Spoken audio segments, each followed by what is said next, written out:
Well, Connie Cronley is here with us to talk about a few of her latest reads. As always, we welcome Connie back to the show. And today we've got a story of two rival states, the history of Texas and Oklahoma. But I think you're wanting to start with Texas first. I think this is timely because it's right before the OU-Texas game. But these are history books of two states, Texas and Oklahoma. And we'll start with the first one, the Texas history. And, you know, in Oklahoma we can say, oh, Texas, it's always something with you, isn't it? Yes.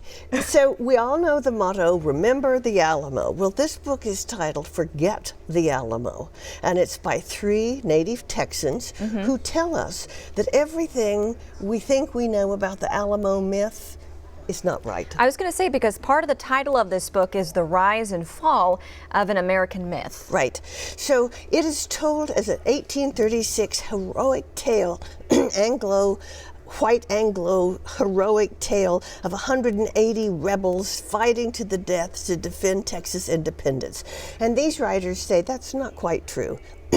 The real fight was about slavery, and it was to preserve slavery in Texas as it was admitted to the Union, although Mexico prohibited slavery.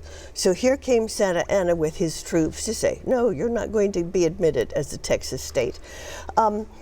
What they tell us is that the 180 men died there really of combination hubris and ignorance, because they knew Santa Anna was coming with 6,000 men.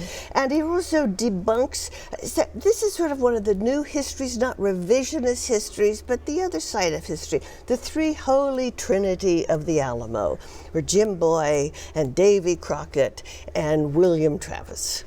And for this book, does it get into what we've been taught about the Alamo, and then it dives into, you know, what really happened? Okay.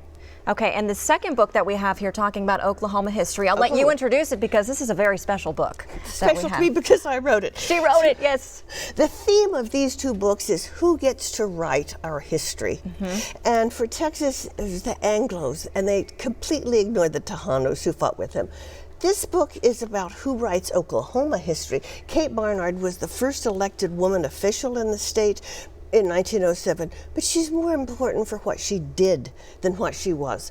This was before women could vote, and she campaigned against child labor, for compulsory education, for compassionate care for the patients in our mental institutions and hospitals, for advanced penal reform and criminal justice, and she was in charge of all of those organizations, in charge of investigating the jails and prisons and orphanage.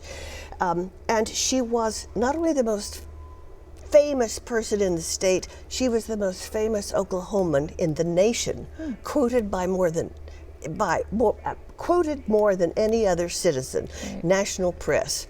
And then she took on, her office was the only one that could do this, protecting legally the Indian orphans whose estates were being plundered of millions of dollars, and they were left destitute.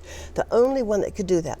She came up against a conspiracy of graft that was monumental, from state and local to national.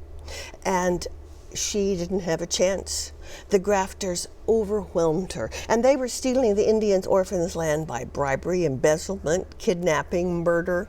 There are names in here that we would recognize in Tulsa and Oklahoma.